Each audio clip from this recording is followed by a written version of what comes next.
Bonjour, c'est Sri Lanka. Alors, je viens sur la trompette une seconde fois aujourd'hui, le 1er décembre 2019. Alors, je viens proclamer le retour de notre Seigneur. Amen. Alors, notre Seigneur vient chercher une épouse sanctifiée, purifiée, une épouse sans tache. Alors, sommes-nous prêts à travailler dans ce sens pour que quand le Seigneur viendra établir son règne, il puisse se voir en nous et nous enlever de ce monde qui sera corrompu et qu'il est déjà. Amen. Il est vraiment très très important que nous puissions travailler à cela. C'est-à-dire nous déconnecter de là où nous nous trouvons actuellement, c'est-à-dire avec un évangile de complaisance, et de nous tourner vers ce que le Seigneur nous dit. Et Dieu merci, il nous a donné sa parole. Tout est là dans la parole de Dieu. Même si à certains moments on ne comprend pas ce qu'il est en train de dire, même si à certains moments on a l'impression que les choses sont un peu, comment on appelle ça là, difficiles ou bien vraiment inatteignables, il est important de venir devant Dieu. Parce qu'il a dit quoi? Il dit frappez et l'on vous ouvrira, cherchez et vous trouverez, demandez et l'on vous donnera. Alors c'est Dieu qui l'a dit. Alors si toi tu demandes et que tu ne reçois pas, c'est soit que tu demandes mal, comme l'a dit Jacques, il dit soit on demande pour satisfaire nos désirs, soit que au fait tu n'as pas encore demandé. Alors écoutez, il y a quelques années, je vivais quelque chose de très difficile au niveau de ma santé. Alors j'ai prié, j'ai demandé au Seigneur de me guérir, de m'exaucer. Vous savez ce qu'il m'a dit? Il m'a donné le passage, il m'a dit jusqu'à présent tu n'as encore rien demandé à mon nom. J'ai dit ah, ça c'est bizarre. Alors j'ai redoublé d'efforts, j'ai encore prié, il m'a donné encore. Jusqu'à présent tu n'as encore rien demandé à mon nom. J'ai dit bon ok d'accord, on va laisser la médication tranquille parce que je priais mais je prenais quand même aussi un peu le comprimé pour régler le problème. Alors j'ai laissé la médication. Troisième fois, le Seigneur me dit encore, ça c'est encore longtemps après, ok? C'était longtemps après, quelques années après, peut-être 3 ou 4 ans. Le problème persiste et il me dit encore que je n'ai rien demandé en son nom. Finalement, j'ai dit, mais qu'est-ce qu'il veut, notre Seigneur? Comment se fait-il que je souffre, je demande quelque chose, et lui, il me dit que je n'ai rien demandé en son nom, alors que je prie, je jeûne même. Alors finalement, vous savez ce qui est arrivé? C'est que le Seigneur m'a donné de me rapprocher davantage de lui, de chercher sa face. Et là, j'ai appris à prier au fait comme il s'attendait à ce que je prie. Amen. Parce que souvent, on peut vivre des choses difficiles et on est là, on prie, on dit oh, au nom de Jésus, je lis ceci, au nom de Jésus, je lis cela. Alors que cette épreuve fait partie de notre cheminement.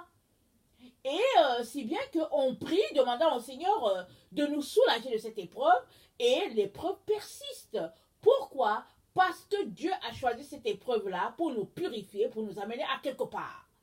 Donc il est donc important de venir demander à Dieu, mais de demander selon, en tout cas, ses directives à lui. Et cela, ça demande que tu sois déjà quelqu'un qui demande. Alors si tu demandes, il va te dire d'une manière ou d'une autre, il va soit te dire que tu demandes mal, soit il va te dire que tu n'as encore rien demandé. Alors, mais comme tu es dans une relation avec lui en tant que père et tout, à un moment donné, tu vas finir par saisir ce qu'il est en train de te dire, même si cela te prend du temps. Et pourquoi est-ce que souvent ça nous prend plein d'années pour comprendre la pensée de Dieu? C'est parce que nous ne sommes pas connectés à ses pensées. Nos pensées ne sont pas les siennes, nos voix ne sont pas les voix de Dieu. Alors souvent Dieu dit une chose, nous on comprend autre chose. Et ça nous prend souvent de nous dépouiller de notre nature de chair, de notre nature humaine, de nous dépouiller pour pouvoir un peu nous rapprocher un peu de ce que Dieu est en train de dire. Dieu est esprit. Et il faut que ceux-là qui l'adorent puissent l'adorer en esprit en vérité. Il faut que ceux-là qui s'approchent de lui puissent s'approcher en esprit en vérité. Et cela demande vraiment un dépouillement, un renoncement, et ça peut prendre du temps. Mais vous savez, devant le Seigneur, tu peux avoir pris 10 ans, mais ce qui compte devant le Seigneur, c'est pas le fait que tu aies pris 10 ans pour saisir une chose. Ce qui compte, c'est que tu as enfin saisi la chose. Parce que c'est cette chose-là qui va te conduire à l'endroit où il a pour toi, ou bien à la destination qu'il a pour toi. Amen. Que le Seigneur vraiment nous donne de pouvoir aller au-delà de nos limites et afin de saisir ce qu'il a pour nous. Amen. aujourd'hui, je viens parler de, il est temps, plus que jamais, que nous puissions changer nos pensées. Amen. On a déjà vu une vidéo aujourd'hui où, attendez, c'était quoi? C'était qu'est-ce qui fait que nous sommes séduits? Et on avait, en étudiant Éphésiens 4, et on s'est rendu compte que, on a étudié Éphésiens 4, le verset 17 à 32, on s'est rendu compte que, au fait, nous sommes souvent séduits à cause de la convoitise dans laquelle on se retrouve. Et la convoitise, c'est au fait le fruit de nos pensées. C'est tout simplement que, bon, notre intelligence est obscurcie, comme on a vu et on prête attention à la vanité de nos pensées. Et la Bible dit que nos pensées sont vaines. Les seules pensées qui sont les pensées pures sont les pensées de l'Éternel. Et il nous revient, en tant que ses enfants, de nous connecter à ses pensées pour pouvoir voir les choses comme lui, entendre comme lui, percevoir comme lui. Amen. Et ça demande une vie de discipline. Une vie de renoncement aux choses de ce monde et une vie de se concentrer aux choses divines. Amen. Ça demande vraiment du temps, de l'énergie. Mais quand on aime le Seigneur, on passe tout notre temps dans sa présence, n'est-ce pas? On n'est plus porté vers les choses de ce monde. Et puis, autre chose, on ne peut pas en même temps suivre Jésus et puis suivre le monde. Ça ne se fait pas. Alors, quand vous allez vous mettre vraiment sur la voie de suivre uniquement le Seigneur, vous allez même vous arrêter pour vous dire, mais pourquoi est-ce que je perdais mon temps à certaines choses? Pourquoi est-ce que je perdais mon temps à m'asseoir devant la télévision? Parce que les deux ne vont pas ensemble. Alors, on a besoin d'arriver à ce stade-là. Et aujourd'hui, donc, je viens parler de, il est temps, plus que jamais, que nous puissions changer nos pensées. C'est ça que le Seigneur a mis sur mon cœur pour cet après-midi. Pourquoi? Parce que ceux qui n'ont pas les pensées changées ne pourront pas marcher sur l'autoroute de la sainteté. C'est pas possible. Alors, j'aimerais qu'on lise Ésaïe 35, Ésaïe 35, et je pense à partir du premier verset, et on va s'arrêter sur certains éléments qui sont très très importants. Cela va nous donner de saisir ce qui se passe sur l'autoroute de la sainteté. Amen. Il y a une autoroute, l'autoroute de la sainteté. Parce que les autres qui n'ont pas changé leur pensée ne peuvent pas marcher là-dessus. Ceux-là qui marchent sur l'autoroute de la sainteté, c'est ceux-là qui ont décidé de changer leur pensée et de se connecter aux pensées divines. Même si cela prend des années, alors si tu te mets en coup de route, tu as ce que Dieu attend de toi. Amen. Alors, Ésaïe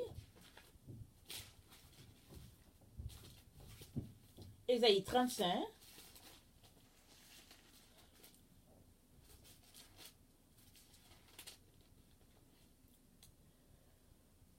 À partir du verset 1. Le désert et le pays aride se réjouiront. La solitude s'égayera et fleurira comme un narcisse. Elle se couvrira de fleurs et tressaillera de joie. Avec chant d'allégresse et cri de triomphe. La gloire du Liban lui sera donnée. La magnificence du Carmel et de Saron. Ils verront la gloire de l'Éternel, la magnificence de notre Dieu. Fortifiez les mains languissantes et affermissez les genoux qui chancellent. Dites à ceux qui ont le cœur troublé, prenez courage, ne craignez point. Voici votre Dieu, la vengeance viendra. La rétribution de Dieu. Il viendra lui-même et vous sauvera. Alors s'ouvriront les yeux des aveugles, s'ouvriront les oreilles des sourds. Alors le boiteux sautera comme un cerf, et la langue du muet éclatera de joie. Car les eaux jailliront dans le désert, et les ruisseaux dans la solitude. Le mirage se changera en étang, et la terre desséchée en source d'eau. Dans le repaire qui servait de gîte aux chacals, croîtront les roseaux et les joncs. Il y aura là un chemin frayé, une route, qu'on appellera la voie sainte. Nul impur n'y passera, elle sera pour eux seuls. Ceux qui la suivront, même les insensés ne pourront s'égarer. Sur cette route, point de lion, nulle bête féroce ne la prendra. Nul ne se rencontrera. Les dérivés y marcheront. Les rachetés de l'Éternel retourneront. Ils iront à Sion avec chant de triomphe. Et une joie éternelle couronnera leur tête. L'allégresse et la joie s'approcheront. La douleur et les gémissements s'enfuiront. Voilà. Alors ici, ça nous parle des temps messianiques, mais ça nous parle de cette autoroute-là, la route de la sainteté. Et c'est dit que on l'appellera la voie la sainteté, le verset 8, nul impur n'y passera. Elle sera pour eux seuls. Qui? Ceux-là qui marchent dans la sainteté. Alors c'est qui l'impur? L'impur, c'est celui-là qui est souillé. C'est celui-là qui ne marche pas selon les voies de Dieu. C'est celui-là qui, au fait, a en lui une racine de mal, une racine, ou bien un germe d'impureté, un germe de méchanceté, un germe de séduction, quelque chose que Dieu n'a pas placé. Et Dieu nous appelle à tout faire pour nous retrouver sur cette autoroute-là de sainteté. Et il nous encourage. Au verset 3, je suis dans Ésaïe 35, effectivement, il nous encourage à fortifier les mains languissantes et à affermir les genoux qui chancellent. Pourquoi les mains languissantes?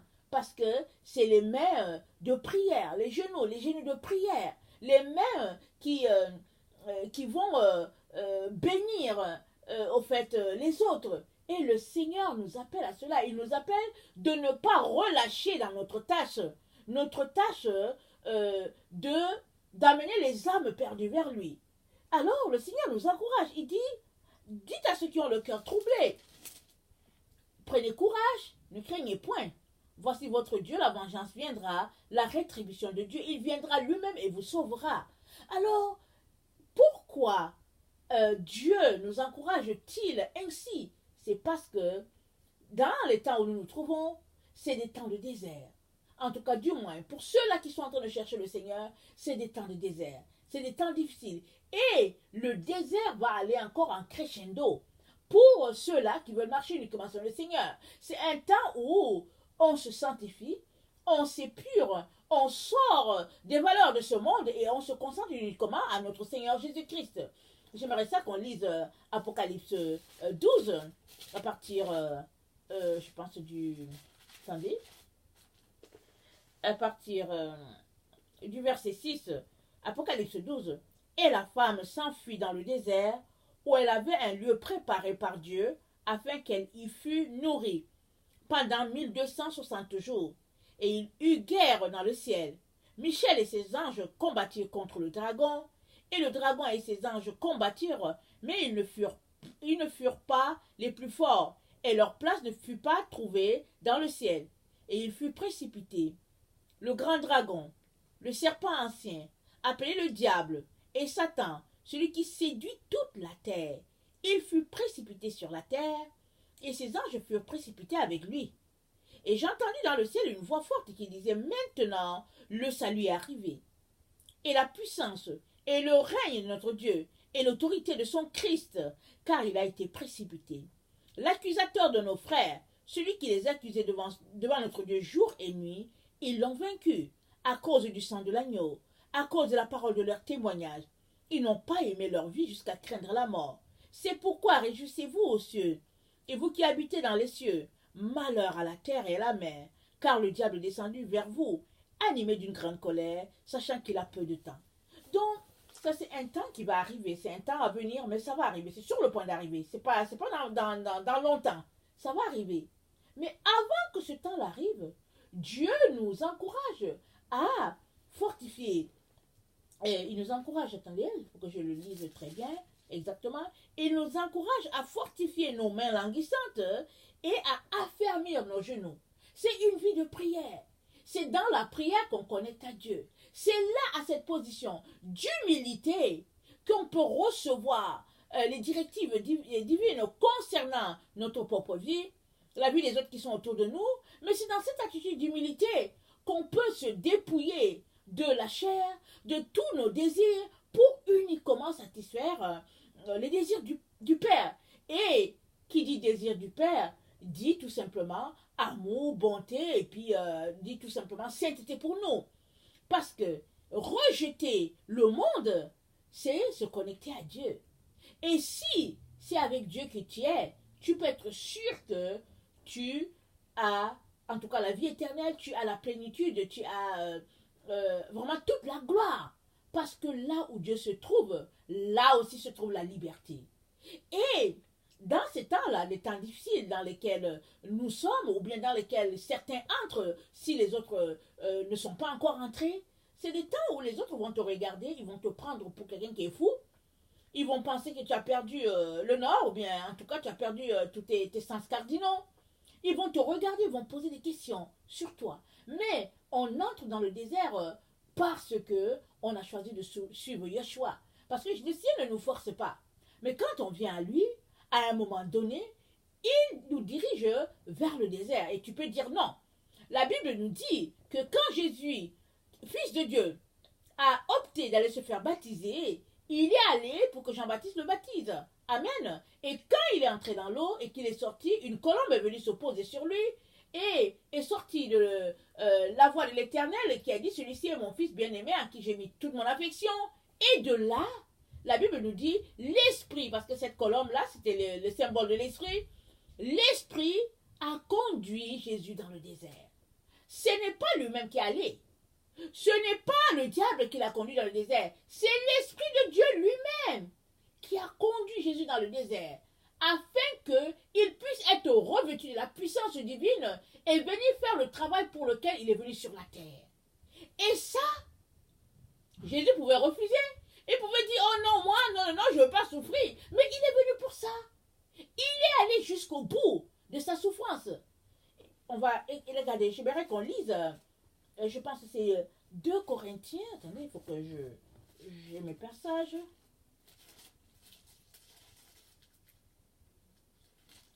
Attendez, je pense que...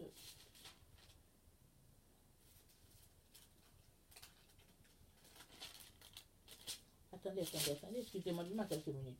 C'est un passage je ne l'avais pas préparé, mais c'est important, j'aimerais le lire.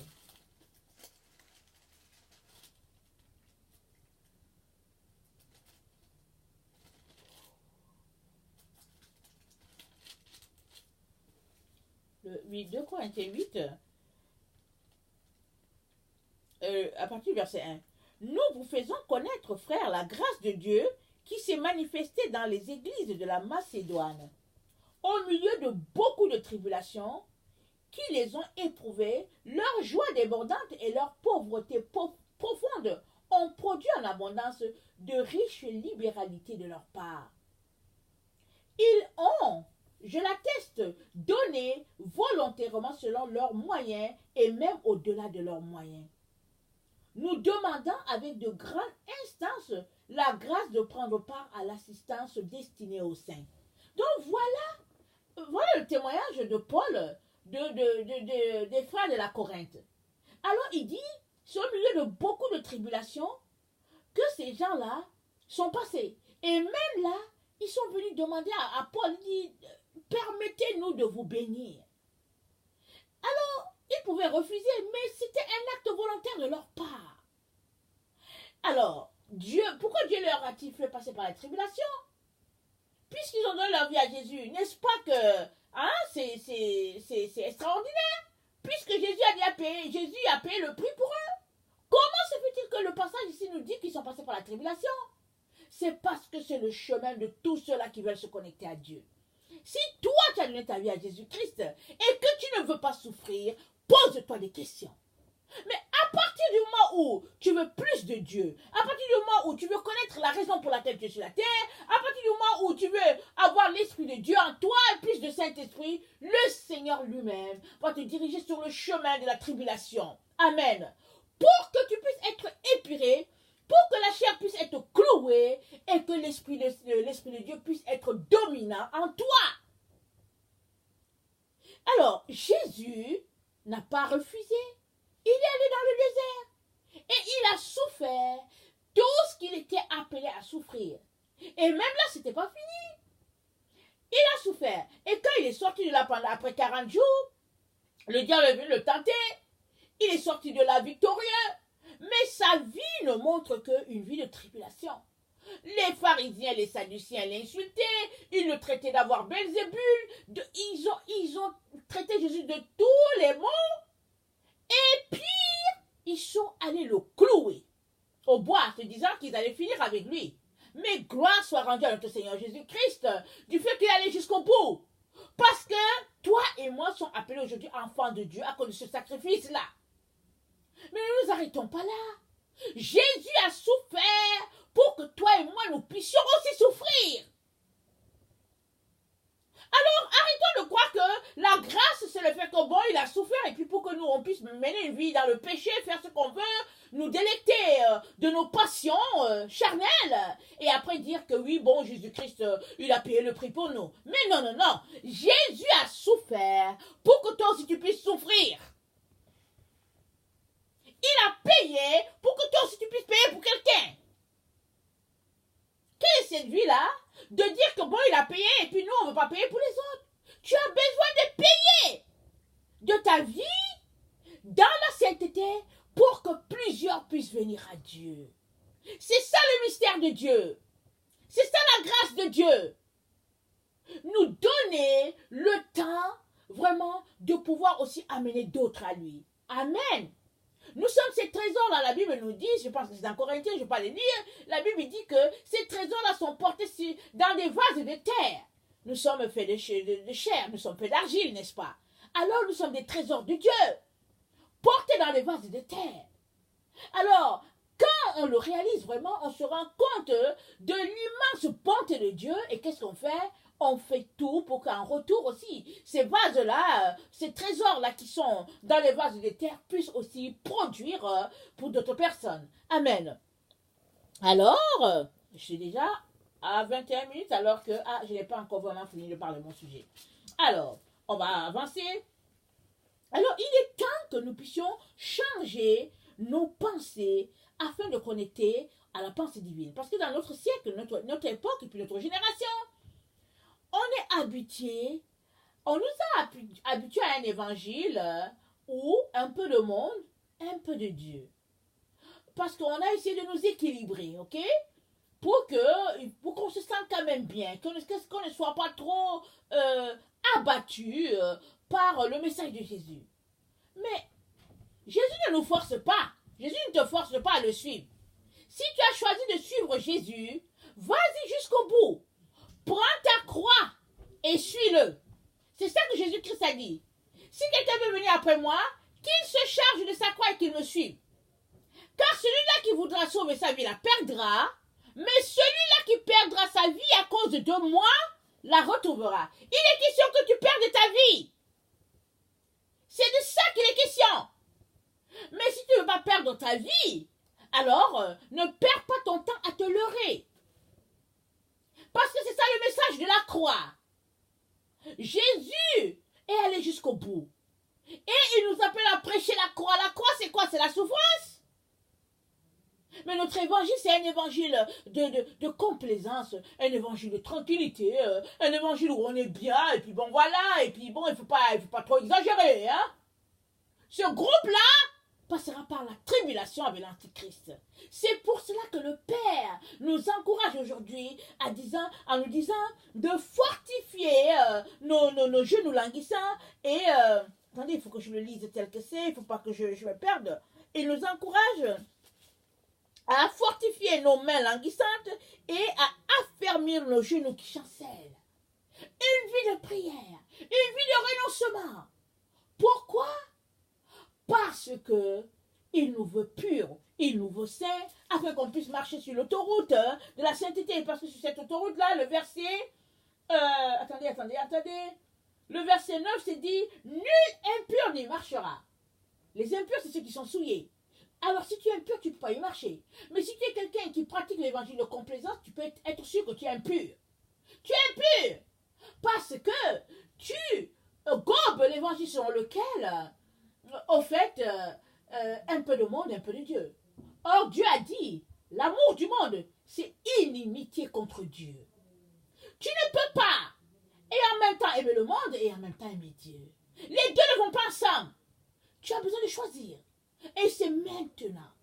Le Seigneur nous encourage, il nous exhorte et s'empresse que nous puissions sortir des idées farfelues, des pensées de ce monde qui nous font croire qu'on peut suivre des autoroutes. Non. Il y a un seul chemin. Et c'est le chemin étroit. J'aimerais ça qu'on lise Matthieu 7, le verset 13 à 14. On le connaît ce verset-là. C'est bon de se rafraîchir la mémoire. Amen. C'est dit, Matthieu 7, verset 13, entrez par la porte étroite, car large est la porte, spacieux est le chemin qui mène à la perdition, et il y en a beaucoup qui entrent par là. Mais étroite est la porte, resserrez le chemin qui mène à la vie, et il y en a peu qui les trouvent. Il ne s'est pas dit qu'il y en a peu qui la trouvent, il y en a peu qui les trouvent. Les, c'est mis pourquoi? Il y en a peu qui trouvent la porte qui est étroite, et il y a très peu qui trouvent le chemin qui mène à la vie. Et c'est quoi le chemin qui mène à la vie? C'est de marcher comme Jésus l'a dit. Alors peut-être as-tu trouvé la porte qui est étroite, qui est Jésus. Mais maintenant le chemin, c'est de faire ce que Jésus-Christ te demande de faire. Mais on nous a habitués à quoi? On a trouvé la porte qui est Jésus. Mais quand vient le moment de marcher sur le chemin là, on fait les choses comme on l'entend. Comme notre dénomination nous a dit, comme la doctrine nous a dit, alors comme telle personne nous a enseigné. Mais non! Tu as besoin de trouver la porte. Amen, si tu l'as trouvée, c'est Jésus. Mais maintenant, tu as aussi besoin de marcher sur le chemin. Et c'est un chemin étroit. Il n'y a pas deux personnes qui vont marcher là-dessus. C'est une seule personne qui marche. Elle marche où? À la suite de Jésus. Tu es appelé à faire ce que Jésus-Christ a fait. Parce que ton pasteur t'enseigne. Si ton pasteur t'enseigne selon Jésus, c'est bien. Mais suppose qu'il t'enseigne selon une voie qui n'est pas celle de Dieu. Est-ce que tu vas le suivre? Plusieurs, malheureusement, se retrouveront en enfer à cause de leur pasteur ou bien à cause de je ne sais pas qui. Il est important que tu te réveilles à cette vérité-là que il est pressant, il est urgent que tu changes tes pensées. Parce que ce sont nos pensées qui nous conduisent dans une direction ou bien dans une autre. Alors, si tes pensées ne sont pas sur les pensées de Jésus, tu finiras loin de lui. Amen. Et le Seigneur nous encourage à marcher sur l'autoroute, sur le désert. L'autoroute où marche tout simplement les rachetés de l'Éternel. Et c'est l'autoroute de la sainteté, comme il nous l'a dit dans Ésaïe 35. Amen. Alors, par la grâce de Dieu, on va y arriver. J'aimerais ça qu'on lise le psaume 119, le verset 93 à 94. Psaume 119, le verset 93 à 94. Ok. 93 à 94, ça dit ceci. Excusez-moi. Je n'oublierai jamais tes ordonnances, car c'est par elles que tu me rends la vie. Les ordonnances de Dieu nous rendent la vie. Et c'est David qui le dit. Il est temps que nous ne puissions pas les oublier, mais que nous puissions les mettre en pratique. Amen. Le psaume 86, le verset 2. Psaume 86, verset 2, ça dit ceci. Éternel, prête l'oreille, exauce-moi, car je suis malheureux et indigent. Garde mon âme, car je suis pieux. Mon Dieu, sauve ton serviteur qui se confie en toi. Aie pitié de moi, Seigneur, car je crie à toi tout le jour. Je crie à toi tous les jours. Pourquoi? Parce qu'il a une relation avec le Seigneur. Il est dans une relation d'intimité avec le Seigneur. Voilà pourquoi il dit, je crie à toi tous les jours. Toi, quelle est ta vie? As-tu une relation d'intimité avec ce Dieu-là? Ou bien, vas-tu juste le rencontrer les dimanches et puis après, tu le rencontres encore l'autre dimanche? Le psaume 119, le verset 45.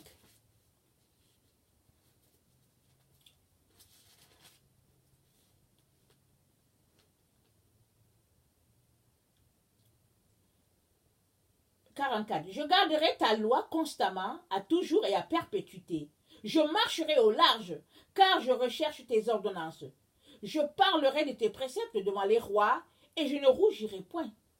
Je fais mes délices de tes commandements, je les aime. Je lève mes mains vers tes commandements que j'aime, et je veux méditer tes statuts. Il y a une façon de se comporter envers ce Dieu-là.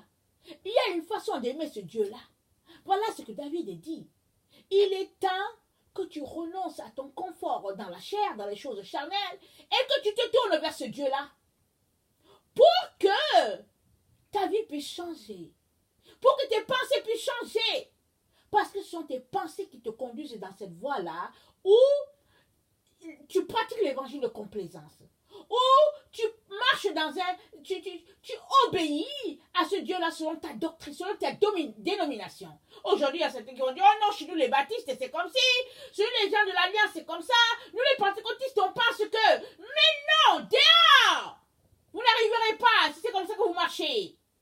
Il est temps que vous preniez la Bible et que vous puissiez marcher selon ce que la Bible dit et non ce que la dénomination dit. La dénomination, c'est les hommes qui ont mis en place des règles. La Bible est là, le Saint-Esprit est là. Prends ta Bible, va devant Dieu, supplie-le comme on vient de le lire concernant le roi David et Dieu t'aidera à gagner tes combats spirituels. Amen. Il t'aidera à voir les choses avec ses lunettes. Amen. Et il t'aidera de sortir de la voie de la séduction. Parce qu'il est temps, plus que jamais, que tu sortes des pensées de ce monde, des pensées farfelues, qui te font croire que, parce que tu vas à l'église, parce que tu pratiques une religion, tu seras sauvé. Mais non! Mais non! C'est ceux qui ont donné leur vie à Jésus, qui marchent sans le Seigneur Jésus, qui marchent à sa suite, sur le chemin, qui ont trouvé la route étroite et qui marchent sur le chemin étroit, c'est eux qui seront sauvés. Et le Seigneur t'encourage de tout faire pour te connecter afin que tu puisses être sauvé. Amen. Que le Seigneur bénisse sa parole, qu'il nous donne de pouvoir persévérer malgré les difficultés.